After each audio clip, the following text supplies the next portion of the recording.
Oh, the battery's getting low.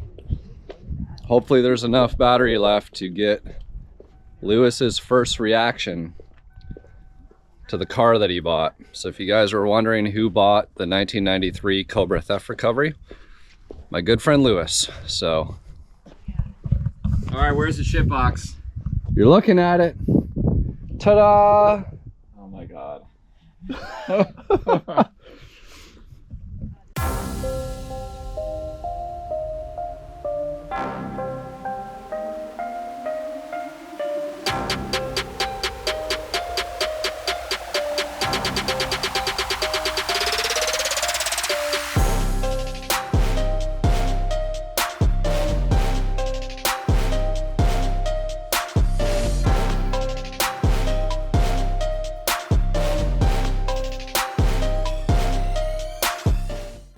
Brain squirreling like no other. He went from a Godzilla swap and black interior to no, I'm gonna make it original. So what color is it going this hour?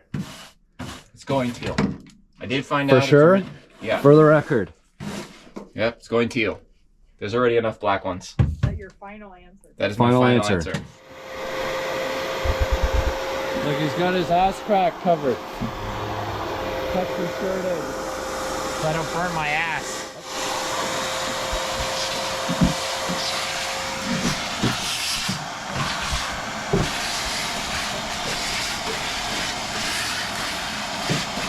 Yeah, it's almost on the primer. It can paint whatever color we want. There.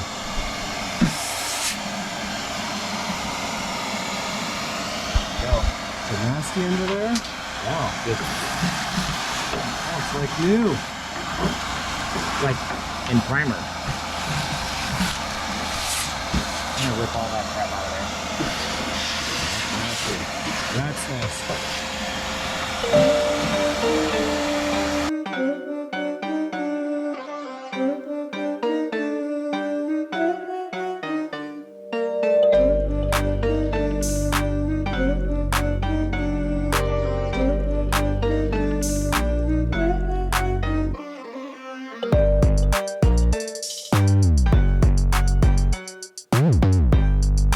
Going through all the wiring. I took a little bit of interior clean. I just wanted to see what would happen. Because if you guys remember, this was all like white like this, but it's definitely, it's bleached beyond resto cleaning, whatever. So this would have to be re-dyed. But someone's going to black interior now anyways, so he says. Yes. Look at how nice the rubbers are on the pedals. Yeah, these things. Low miles. Low mile pedals. 76,000, supposedly. That's what Carfax says. Yeah. 20 years in the Texas sun. There you go.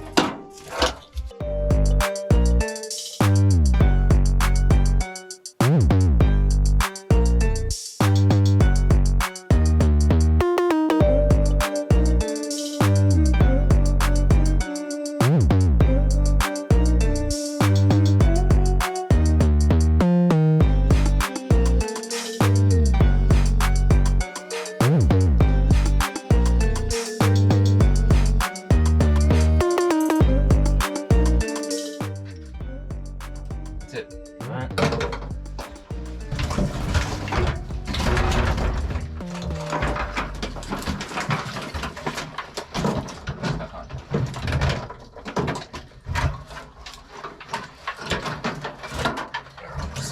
Get it there.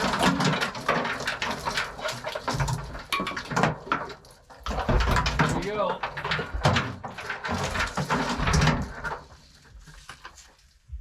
All right, so a little bit of time later, and the dash and dash frame is sitting down here on the grass. And after a little bit of assessment, honestly, you can see all the corrosion on the frame. Lewis won't be using that. Probably get another donor dash and frame. The wiring, although it's there, would just be concerned about all the dust and garbage and everything else that would have blown into it, with the driver's side window being out of it and quarter glass, because you can see how much grime and everything got in there. And amazingly enough, these frames aren't coated with anything, so of course they get rusty pretty easily, and yeah, it's crusty. So now we get on to the engine bay, take out the engine harness here. We'll get the ECM connector pulled through the firewall. That's pretty much going to have everything out of the inside of the car. And this will be pretty stripped actually once the wiring's out of here. Could pop the booster if you really wanted to, although we did see there was actually still fluid in there. And it's clear. And it's clear. Found some push rods, motor mount nut, all sitting down in here. Oh look, you got a little hood bumper. I don't know if that's a victory or not. Oh, fuel line holder. That's value. You can see they chopped the fuel lines off there. Someone was nice enough to plug the one power steering line. Thieves with hearts. Thieves with hearts. Here's all our trash. Oops. Yeah, this is trash. Yeah, it's trash. That can be used. This can be used. See what's left in here. It's pretty nice in here once everything is all vacuumed up. Got the cluster out. Obviously be saving that. And funny enough, that cluster is like probably one of the most important validation pieces to this car, because the mileage is to the 10th of a mile where it was reported stolen and reported recovered. So very important piece to have. So you probably ripped that. You're not keeping this door, are you? No. This is probably the straightest door on here though, but depends what we find. I'm not keeping the driver's side door's got issues. Yeah, I'm not keeping that. This is the wrong fender. That's the wrong fender. Changing the hatch. Changing the hatch. Could keep it like that. Could be fixed. Maybe you shave the lock cylinder off. Is this going to be a custom build or a... I don't want to get locked out of my car. All right, well, we're going to continue stripping this thing down, and it'll be one step closer to actually restoration.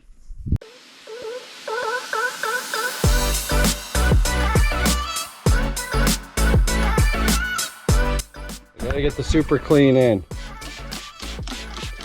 Lewis is going all out. What'd you do, block the hole?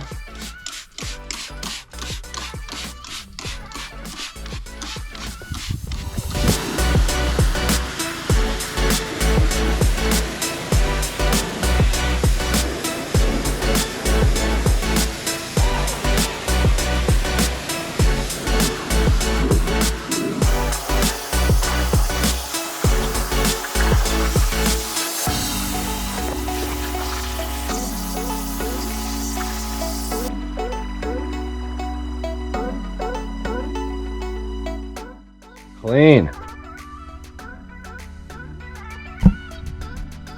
Rust-free frame rails, accident-free frame rails. Even all this is good.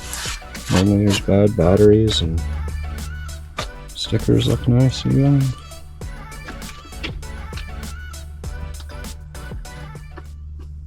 It's going black or teal now?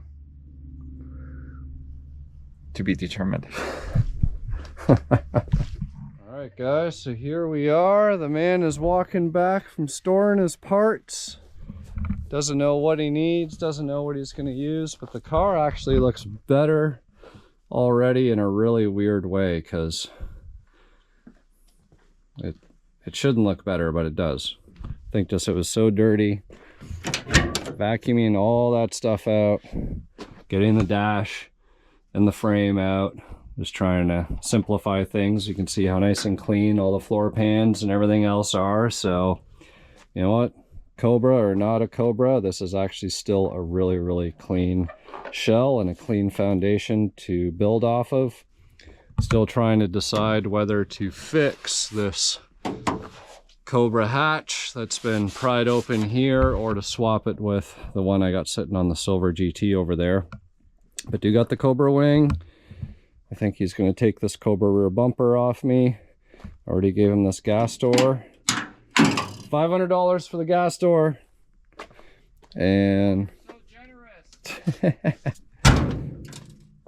Actually got the underneath the hood all cleaned. He was really just going to vacuum the car out today, and that escalated quickly to pulling out all the wiring in the engine bay here and pressure washing, which ultimately turned out pretty nice and pretty clean. So pull that booster out of there and a few other things, the main heater box, get the strut plates and all that off. You can see the rivets are actually still there. And one thing that was really interesting, and some of you Cobra experts out there might know the answer to this because I don't even know it, is that did Cobras have a fuel pressure regulator style unit on the fuel line before it connects up to go up to the rail? You can see it sitting right there.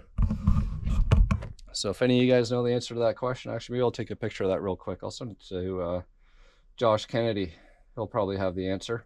But that's pretty much it. Like I said, it looks better already just because it was so dirty and so filthy. And one step closer pretty much to getting this thing off to paint. And from there, someone needs to decide what color they're going to paint it. So you have it, guys. Be sure to follow along, subscribe. This car will get its own playlist, and ultimately we'll figure out what Lewis is going to do in terms of driveline, exterior color, interior color, because his mind has literally changed on the hour every single hour that's gone by today. Till next time, we'll see you then. Right, Lewis? Thanks a lot. Appreciate it.